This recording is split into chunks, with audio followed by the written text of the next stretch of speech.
नमस्कार दोस्तों, आप सभी का स्वागत है। मैं दिव्यांश खैरी।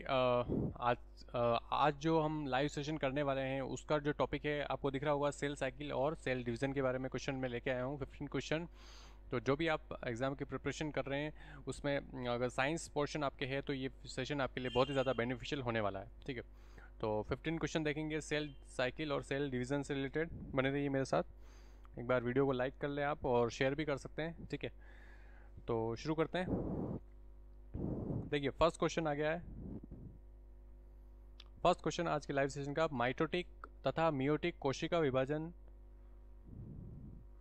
माइटोटिक तथा मियोटिक कोशिका विभाजनों में क्रोमेटिड्स का कुंडलन कैसा होता है उसके बारे में पूछा है ना।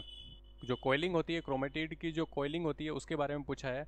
ऑप्शन ए पैरानेमिक इन बोथ है ना, दोनों में पैरानेमिक तरीके से होती है, या प्लेटोनेमिक तरीके से होती है, या ऑप्शन सी माइटोटिस में माइटोसिस में पैरानीमिक और मायोसिस में प्लेक्टोनीमिक होती है, या फिर ऑप्शन डी माइटोसिस में प्लेक्टोनीमिक या मियोसिस में पैरानीमिक। बताइए, कमेंट करके बताना आपको।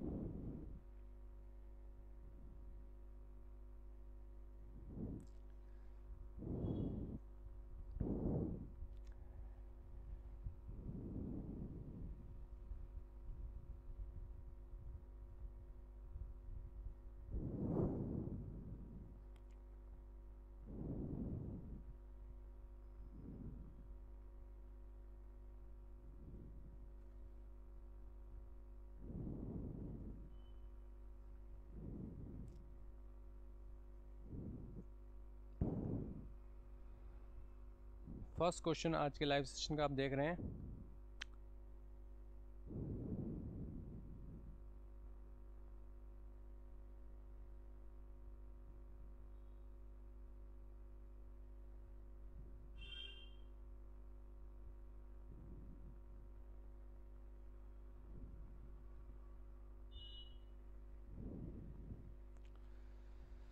बताइए,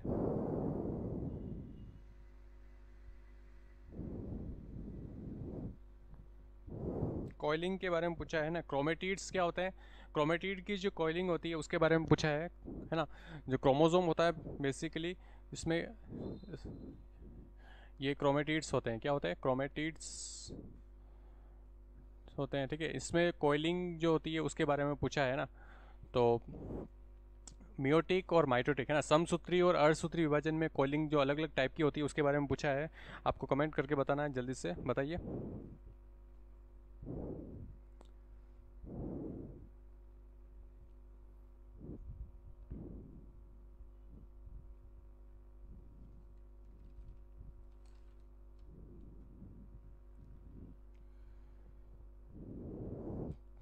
चलिए देखते हैं।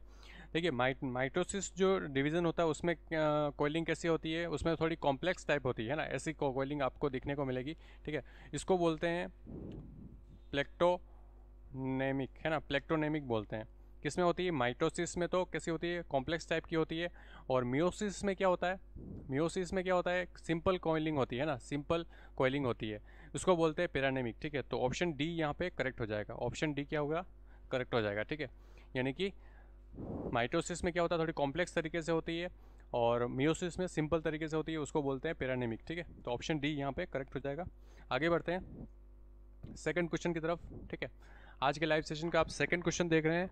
Condensation of chromosomes occurs in है ना, क्रोमोसोम का संघनन, जो क्रोमोसोम का बनने की जो प्रोसेस होती है, संघनन जिसको बोलते हैं, किस अवस्था में होता है वो आपको बताना है। Prophase first, prophase second, anaphase, metaphase. बताइए, कंडेंसेशन किस में होता है? गुणसूत्रों का कंडेंसेशन कौन सी अवस्था में होता है?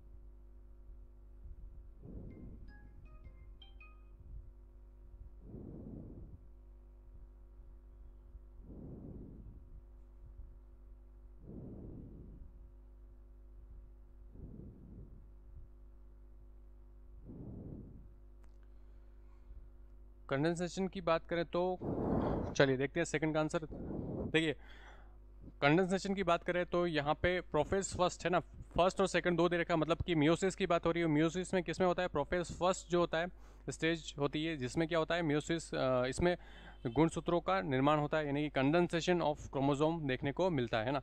तो अब यहाँ पे ऑप्शन ए करेक्ट हो जाएगा। चलिए आगे बढ़ते हैं थर्ड क्वेश्चन की तरफ। The replication of nuclear DNA occurs in, है ना, केंद्रक डीएनए की प्रतिकृति होती है ना। केंद्रक जो डीएनए होता है उसकी कॉपीज कौन से स्टेज में बनती है, ठीक है, ये आपको बताना है। G1 में, G2 से एस फेज में या एम फेज में, है ना। आपको पता होगा G1, एस, G2 और M, है ना, ये सीक्वेंस होती है ना। गैप 1 इसको बोलते हैं और गैप 2 बोलते हैं। ये सिंथेसिस फेज होती है और ये मल्टीप्लिकेशन फेज होती है ना। अलग अलग टाइप की जो फेज होती है, ठीक है। तो इसमें से डीएनए की जो प्रतिकृति है, डीएनए की कॉपी कौन सी स्टेज में होती है, ये आपको बताना है। चलिए कमेंट करके बताइए जल्दी से। Good evening. सेकंड का ए बताया है, सेकंड का ए बिल्कुल सही बताया आपने। थर्ड का सी बता रहे हैं। चलिए देखते हैं थर्ड का आंसर। बिल्कुल सही बता रहे हैं, थर्ड का सी। एस फेज जो होती है सिंथेसिस फेज बोलते हैं इसको।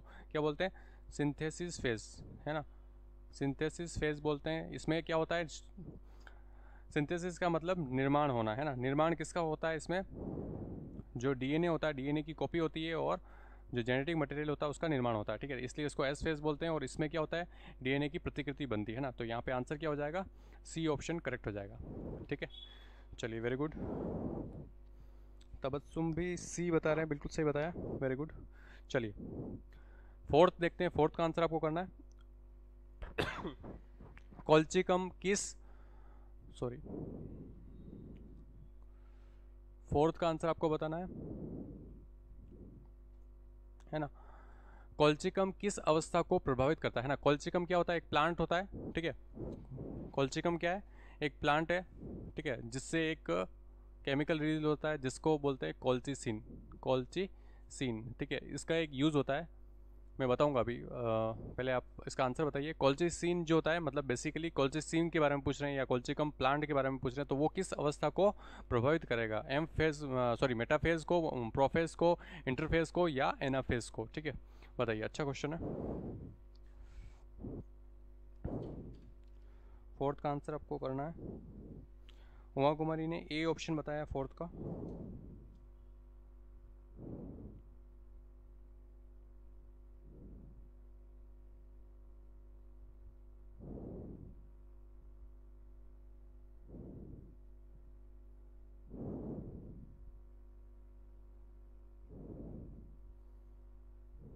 बायो इन्फॉर्मेटिक्स भी ए ऑप्शन बता रहे हैं।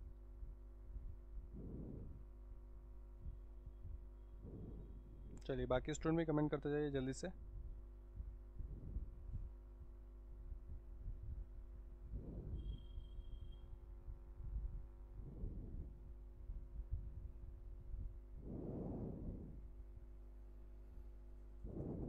चलिए देखते हैं इसका आंसर। देखिए कॉल्चिसिन जो होता है, कॉल्चिकम जो प्लांट होता है उससे एक केमिकल अपने को प्राप्त होता है, उसको बोलते हैं कॉल्चिसिन, ठीक है। ये अपन यूज़ करते हैं, किसके लिए यूज़ करते हैं, क्रोमोसोम की जब स्टडी करनी हो, उसका एनालिसिस करना हो, है ना, क्रोमोसोम की स्टडी और एनालिसिस के लिए अपन यूज़ करते हैं, ठीक है। एनालिसिस करना हो तो उसके लिए अपन यूज़ करते हैं इसको। और किस फेज़ में करते हैं, जिसमें क्रोमोसोम सबसे अच्छी तरीके से दिखते हैं, ठीक है। क्रोमोसोम सबसे अच्छी किस अवस्था में दिखते हैं, मेटाफेज में, क्योंकि यहाँ पे सेंटर में वो कलेक्टेड हो जाते हैं ना, एकत्रित हो जाते हैं ना, ऐसे मेटाफेज में ऐसे दिखते हैं आपको, ठीक है। तो ये एकदम बेस्ट फेज है जो आपको क्रोमोसोम की स्टडी करनी।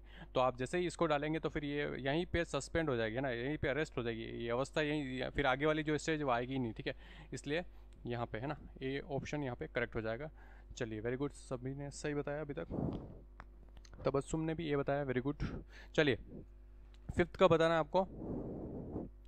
Synapses is pairing of, synapses जो है वो इसके अंतर्गत किसके जोड़े बनते हैं ना। कोई भी दो गुणसूत्रों के बनते हैं, या फिर असमजात गुणसूत्रों के बनते हैं, या फिर एसेंट्रिक गुणसूत्रों के, या फिर समजात गुणसूत्रों के जोड़े बनते हैं। बताइए, फिफ्थ का आंसर आपको करना है।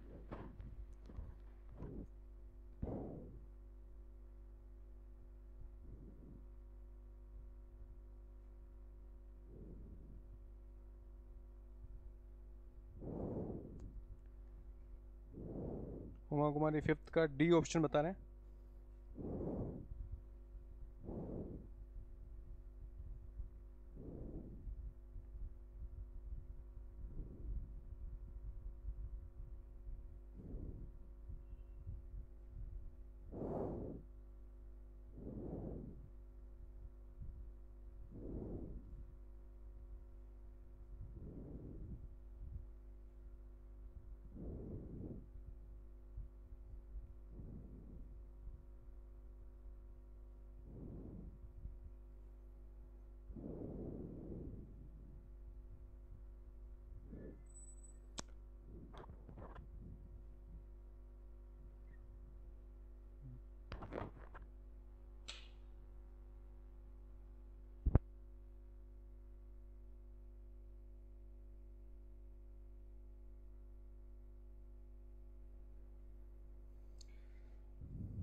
चलिए देखते हैं फिफ्थ का आंसर। देखिए सिनेप्सिस पूछा है, सिनेप्सिस इज अ पेयरिंग है ना। सिनेप्सिस में क्या होता है, होमोलोगस जो क्रोमोसोम होते हैं है ना, वो उनके जो जोड़े होते हैं समजात गुणसूत्र जो जब मिलते हैं तो उसको क्या बोलते हैं अपन, सिनेप्सिस बोलते हैं ना। तो यहाँ पे ऑप्शन डी करेक्ट हो जाएगा। ठीक है, ऑप्शन डी क्या होगा, करेक्ट हो जाएगा। ठीक है, चलिए उमा कुमारी ने डी बताया, तबस्सुम ने भी डी बताया, बायोइन्फॉर्मेटिक्स और सब ने डी बताया। Very good. सिक्स क्वेश्चन की तरफ बढ़ते हैं। ठीक है, सिक्स क्वेश्चन देख रहे हैं। माइटोसिस अकर्स इन, माइटोसिस यानी कि समसूत्री विभाजन के किन जीवों में पाई जाती है। माइटोसिस जो होता है, ये समसूत्री विभाजन जो होता है वो किन जीवों में पाया जाता है। हैप्लॉइड इंडिविजुअल्स यानी कि जिनके जो गुणसूत्र होते हैं वो अगुणित है ना, एन फॉर्म में होते हैं, उसमें पाया जाता है, या डिप्लॉइड यानी कि 2n वाले में पाया जाता है। ठीक है, यहीं लिख देता हूँ मैं, एन वाले में या फिर 2n वालों में, या फिर बोथ मतलब कि n एंड 2n दोनों में पाया जाता है। ठीक है, या फिर बैक्टीरिया में पाया जाता है। बताइए माइटोसिस किस में होता है।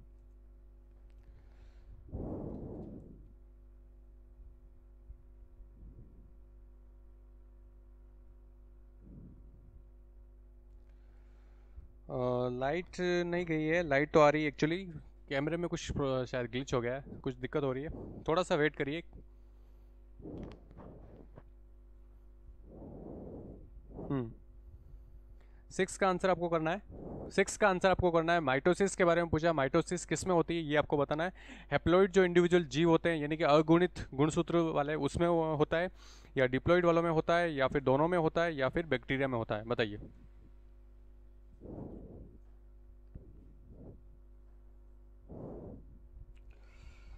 हाँ बिल्कुल सुखदेव जी, लाइट आ चुकी है, आंसर बताइए।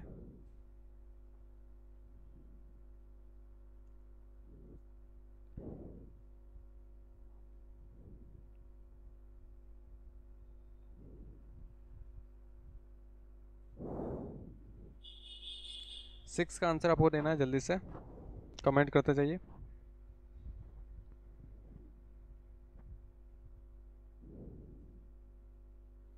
उमा कुमारी सिक्स का सी ऑप्शन बता रहे हैं।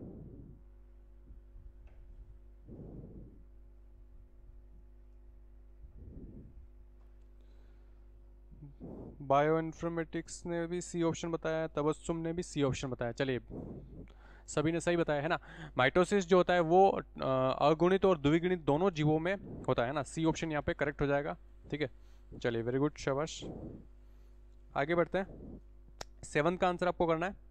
Spindle apparatus in is form during which stage of the mitosis है ना। स्पिंडल जो अपरेटस जो बनता है वो माइटोसिस की किस अवस्था में बनता है ये आपको बताना है।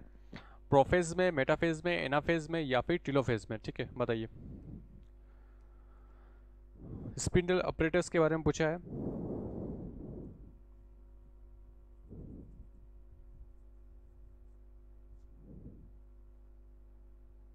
बताइए जल्दी से, सेवन का आंसर आपको देना है।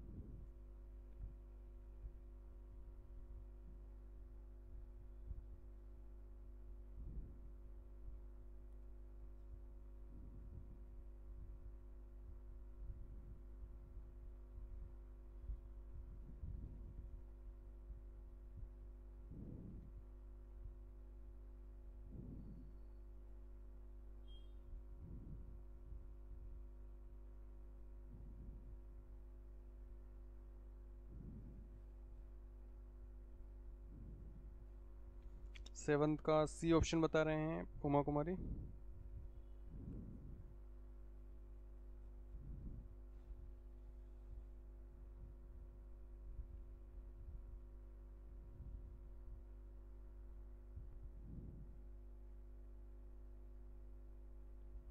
राव सुखदेव सिंह सेवन्थ का सी बता रहे हैं।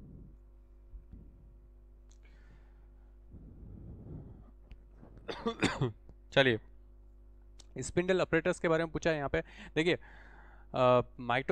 मेटाफेज जो अवस्था होती है उसमें क्या होता है, गुणसूत्र क्या होता है, बीच में आ जाते हैं, आपको ध्यान होगा है ना। गुणसूत्र किसे होता है, क्या होता है, ऐसे बीच में कलेक्ट हो जाते हैं, ठीक है, बीच में आ जाते हैं और फिर यहाँ पे तंतु इससे निकलते हैं और दो पोल बन जाते हैं ना, दो पोल बन जाते हैं, ठीक है। मतलब ये फाइनल डिवाइड होने के लिए रेडी हो जाती है सेल्स, ठीक है। तो यहाँ पे कौन सी बी ऑप्शन यहाँ पे करेक्ट हो जाएगा। मेटाफेज में आप देख सकते हैं कि यहाँ पे स्पिंडल ऑपरेटर्स की तरह दिखेगा, है ना, स्पिंडल माइक्रोफाइब्रिल्स जो दिखने लग जाएंगे आपको इस अवस्था में, है ना, ऐसे, ठीक है। तो यहाँ पे बी ऑप्शन करेक्ट हो जाएगा। चलिए आगे बढ़ते हैं, 8th का आंसर आपको करना है, बताइए। 8th का आंसर आपको करना है, निम्न में से साइक्लिन किससे संबंधित है। यहाँ पे एक साइक्लिन के बारे में, साइक्लिन क्या है, एक बेसिकली एक प्रोटीन होता है, क्या होता है, प्रोटीन होता है। इसका संबंध किससे है वो आपको बताना है, ठीक है। साइक्लिन का संबंध किससे है, ग्लाइकोलाइसिस से है या फिर साइक्लोसिस से, या हिमोलाइसिस से है, या माइटोसिस से, बताइए। 8th का आंसर आपको करना है।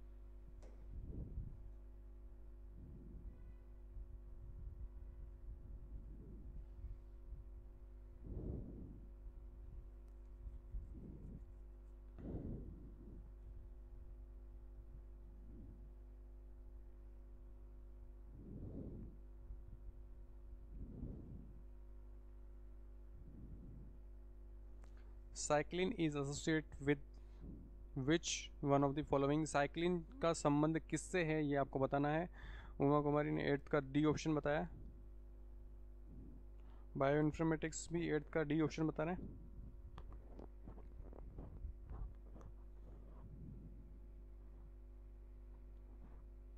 चलिए देखते हैं इसमें। देखिए, साइक्लिन एक प्रोटीन होता है बेसिकली, और वो क्या करता है, सेल का जो साइकिल होता है ना, सेल का जो साइकिल होता है उसको रेगुलेट करता है, उसको क्या करता है, रेगुलेट करता है, ठीक है, उसको रेगुलेट करता है, ये आपको ध्यान रखिए। तो माइटोसिस है ना, माइटोसिस आ जाएगा, क्यों, क्योंकि सेल साइकिल में तो माइटोसिस ही आएगा, ठीक है, दूसरी प्रोसेस तो अलग है। तो यहाँ पे डी ऑप्शन करेक्ट हो जाएगा, ठीक है। चलिए, वेरी गुड। साइक चलिए आगे बढ़ते हैं। देखिए, 9th का आंसर आपको देना है, which is not the character of mitosis, है ना, माइटोसिस का कौन सा लक्षण नहीं है वो आपको बताना है। लेप्टोटीन, जाइगोटीन, पेकाइटीन, या ऑल ऑफ द अबव, बताइए। ये भी अच्छा क्वेश्चन है, बताइए।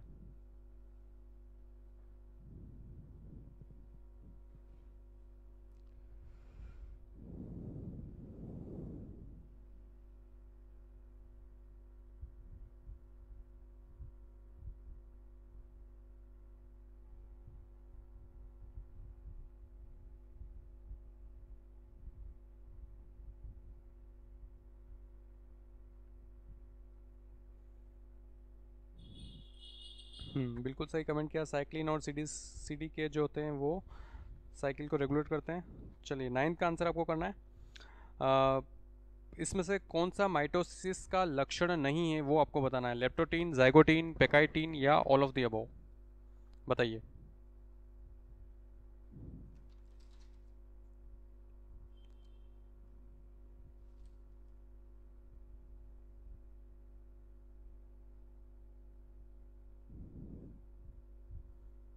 9th का आंसर आपको करना है, जल्दी से बताइए। 9th का डी बता रहे उमा कुमारी।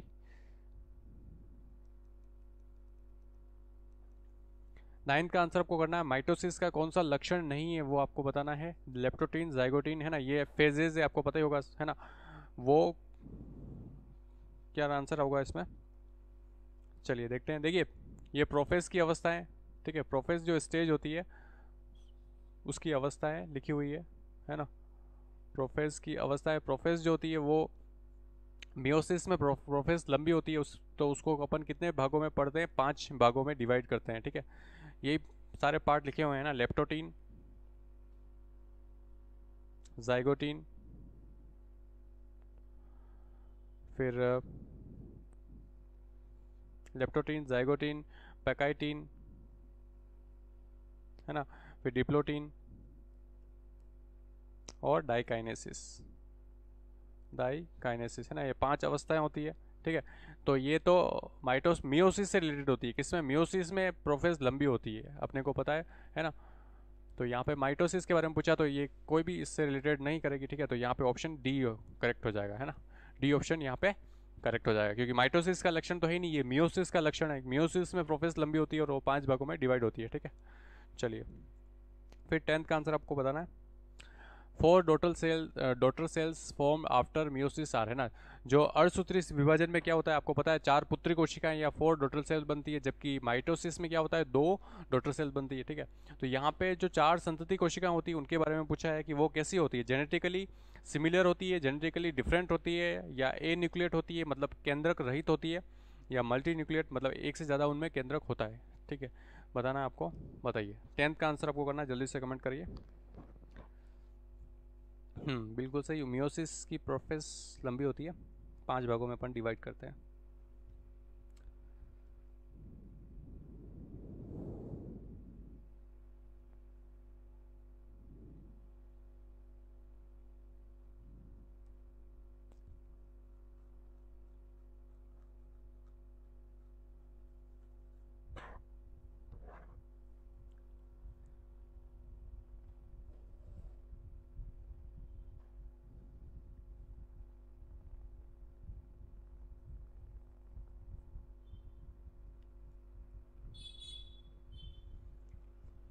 टेंथ का बी ऑप्शन बता रहे हैं उमा कुमारी, बायोइन्फॉर्मेटिक्स ने भी बी ऑप्शन बताया।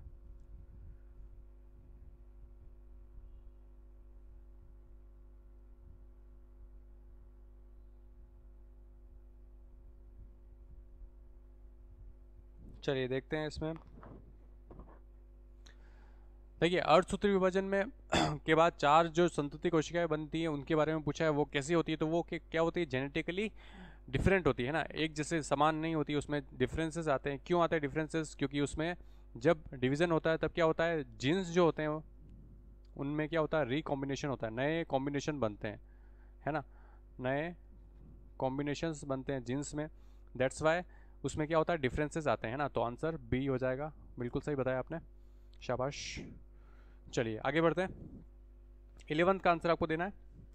Repulsion of homologous chromosome takes place in, समजात गुणसूत्रों का समजात जो गुणसूत्र होता है उसमें क्या होता है, प्रतिकर्षण होता है, मतलब कि रिपल्शन होता है। ठीक है, वो कौन सी स्टेज में होता है, जाइगोटीन में होता है, लेप्टोटीन में होता है, डाइकाइनेसिस में होता है, या डिप्लोटीन में। अभी अपन ने देखा था ये सारी किसकी अवस्था है, प्रोफेज, है ना।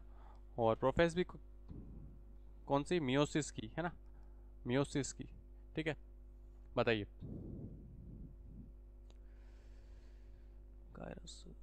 वॉइस क्लियर है ना मेरी? वॉइस नहीं आ रही क्या? कोई दिक्कत है क्या?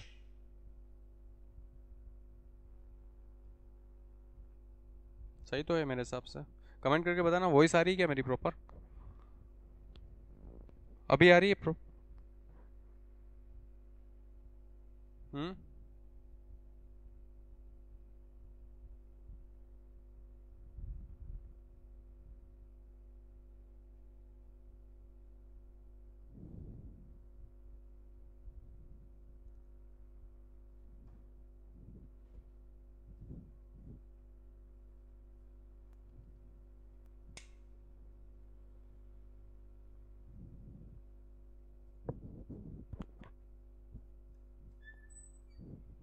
सेल।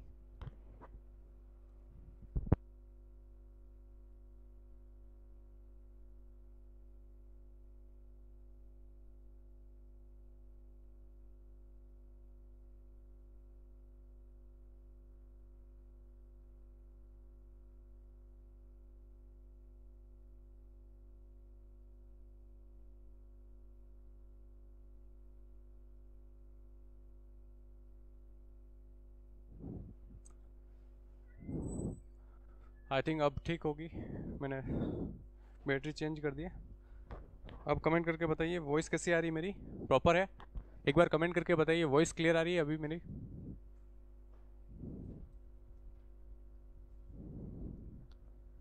वॉइस क्लियर है? एक बार कमेंट करके बताइए जल्दी से। 11 का आंसर आपको देना है ना। समजात गुणसूत्रों का प्रतिकर्षण जो होता है कौन सी स्टेज में होता है वो आपको बताना है।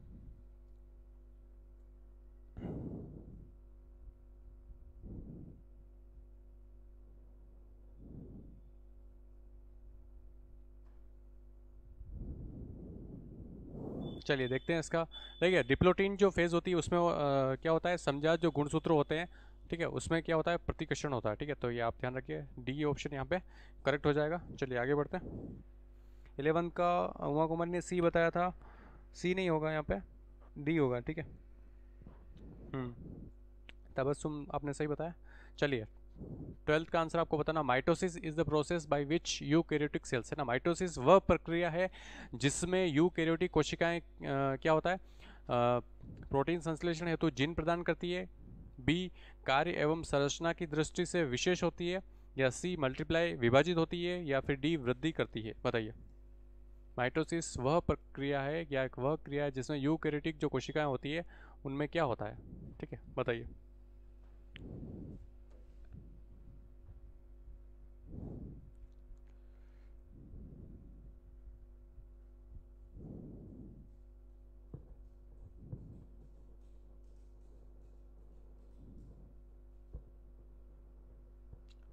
12th का उमा कुमारी सी ऑप्शन बता रहा है, बायो इन्फॉर्मेटिक्स ने भी सी बताया। चलिए देखते हैं, इसमें बिल्कुल सही है ना। माइटोसिस वह समसूत्री विभाजन वह प्रक्रिया जिसमें यूकैरियोटिक जो सेल होती है वो क्या है, मल्टीप्लाई होती है ना। सिंपल सी बात है। ठीक है, सी ऑप्शन यहाँ पे करेक्ट हो जाएगा। ठीक है, चलिए तबस्सुम ने 12th का डी बताया, डी नहीं होगा इसमें, सी होगा। चलिए 13 का बताना आपको, मियोसिस की पैकेटिन अवस्था में गुणसूत्र कैसे होते हैं ना, प्रतीत होते हैं। सिंगल स्टैंडर्ड दिखते हैं, या डबल स्टैंडर्ड दिखते हैं, 3 स्टैंडर्ड दिखते हैं, या 4 स्टैंडर्ड आपको दिखेंगे। बताइए, पैकेटिंग जो स्टेज होती है मियोसिस की, वहाँ पे गुणसूत्र आपको कैसे दिखेंगे, ये आपको बताना है।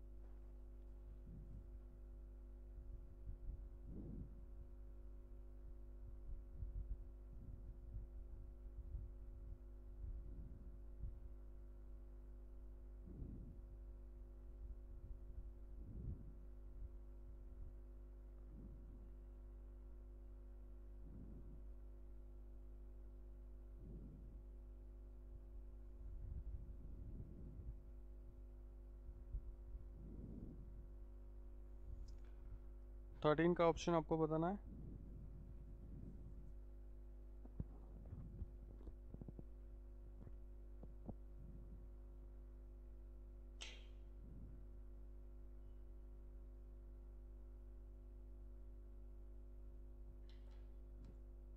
उमा कुमारी ने डी बताया, बायो इन्फॉर्मेटिक्स भी डी बता रहे हैं, बिल्कुल सही बता रहे हैं। चलिए देखते हैं, इसमें पैकेटिन जो स्टेज होती है ना, म्यूसिस में आती है, म्यूसिस में प्रोफेस में आती है। ठीक है, इसमें क्या होता है, जो अपने गुणसूत्र जो होते हैं वो टेट्राड के रूप में आपको दिखेंगे, है ना। टेट्राड के रूप में आपको दिखेंगे, टेट्राड का मतलब 4 स्टैंडर्ड आपको इसमें दिखेगा, है ना। ये ऐसा दिखेगा 4 स्टैंडर्ड। ठीक है, तो डी ऑप्शन यहाँ पे करेक्ट हो जाएगा। चलिए वेरी गुड, आगे बढ़ते हैं। सेकंड लास्ट क्वेश्चन देखते हैं आज के सेशन का। The best stage to count the number, है ना। जब आपको गुणसूत्र के नंबर काउंट करने हैं तो उसके लिए सबसे बेस्ट अवस्था जो स्टेज होती है वो किसको मानते हैं, समसूत्री विभाजन में गुणसूत्रों की संख्या गिनने के लिए सबसे अच्छी अवस्था, अथवा गुणसूत्रों की संरचना में सबसे अच्छी मतलब संरचना आपको देखनी है तो सबसे अच्छी स्टेज कौन सी होगी, प्रोफेज, मेटाफेज, एनाफेज या टीलोफेज। ठीक है, पूर्वावस्था, मध्यावस्था, पश्चावस्था या अंत्यावस्था। बताइए। क्रॉसिंग ओवर होता है पैकेटिन, हाँ बिल्कुल सही बताया, क्रॉसिंग ओवर होता है पैकेटिन में। चलिए बताइए, उमा कुमारी मेटाफेज बताना है।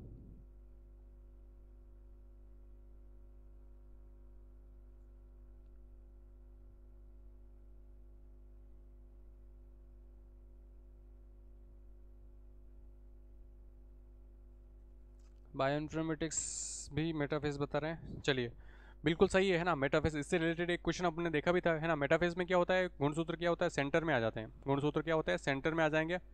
ठीक है, और अपन यहाँ पे एक प्लांट जो था, ठीक है, कोल्चिकम जो प्लांट था वहाँ उसकी केमिकल यूज़ करते हैं, कोल्चिसिन, है ना। तो वो क्या करता है, प्लांट की इस अवस्था को यहीं पे अरेस्ट कर देता है ना, यहीं पे रोक देता है, ताकि अपन गुणसूत्रों की जो अच्छे से स्टडी कर पाएँ। ठीक है, तो मेटाफेज वही स्टेज है। ठीक है, बी ऑप्शन यहाँ पे करेक्ट हो जाएगा। ठीक है, चलिए बढ़ते हैं लास्ट क्वेश्चन आज के सेशन का। The number of chromosome groups at the equatorial plate. Equatorial plate में मेटाफेज फर्स्ट में अगर देखें किसकी, मियोसिस की, तो इन अ प्लांट विद 2n, ऐसा प्लांट है जो जिसमें 2n मतलब कि द्विगुणित है और टोटल क्रोमोसोम कितने हैं, 50 है। ठीक है, एक पादप जिसमें गुणसूत्र की द्विगुणित संख्या 50 हो, तो अर्धसूत्री विभाजन की मेटाफेज फर्स्ट में मध्यवर्ती पट्टी पर गुणसूत्रों के समूह की संख्या कितनी होगी, ये आपको बताना है। ठीक है, अच्छा क्वेश्चन है, इस टाइप के क्वेश्चन आते हैं एग्जाम में।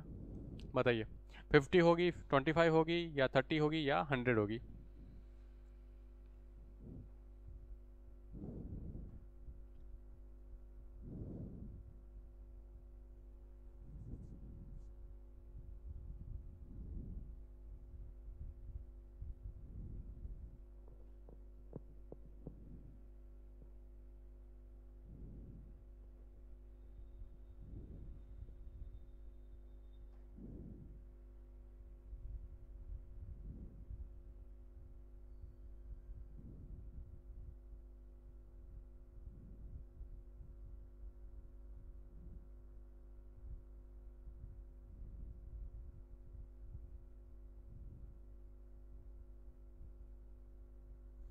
फिफ्टीन का तबस्सुम ने बी ऑप्शन बताया, उमा कुमारी भी बी बता रहे हैं, और मनीष गरासिया ने भी बी ऑप्शन बताया, बायो इन्फॉर्मेटिक्स ने बी ऑप्शन बताया है।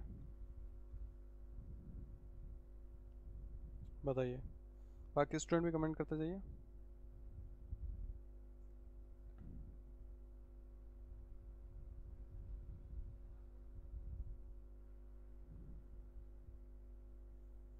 चलिए, बिल्कुल सही बताया है ना।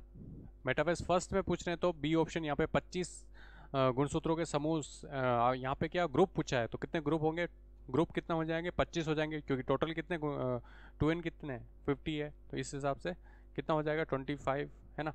बी ऑप्शन यहाँ पे करेक्ट हो जाएगा। ठीक है, तो आज के सेशन के 15 क्वेश्चन हमने कर लिए हैं ना।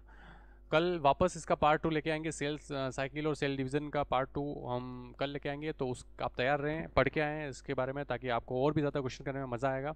और ऐसे ही सेशन आते रहेंगे, ताकि एग्ज़ाम की आपकी जो प्रिपरेशन कर रहे हैं, चाहे लेब असिस्टेंट की प्रिपरेशन कर रहे हैं, चाहे सेकंड ग्रेड, फर्स्ट ग्रेड, जो भी आप प्रिपरेशन कर रहे हैं, वो तैयारी आपकी बहुत अच्छी तरीके से हो सके और फाइनली आपका सिलेक्शन पक्का हो सके। ठीक है, जुड़ने के लिए बहुत बहुत धन्यवाद। कितने क्वेश्चन राइट हुए वो भी आप कमेंट में कमेंट करके बता सकते हैं। ठीक है, और सेशन कैसा लगा वो भी आप बताना चाहे तो बता सकते हैं। ठीक है, थैंक यू सो मच जुड़ने के लिए।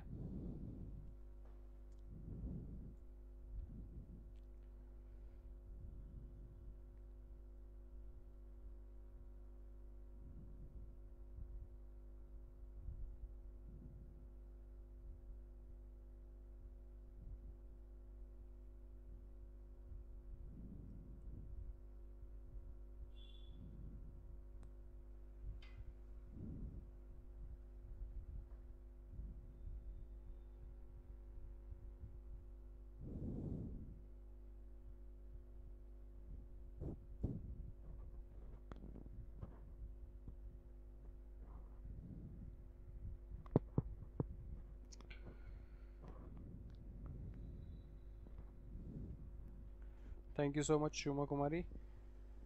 आपके 12th क्वेश्चन करेक्ट है आउट ऑफ 14।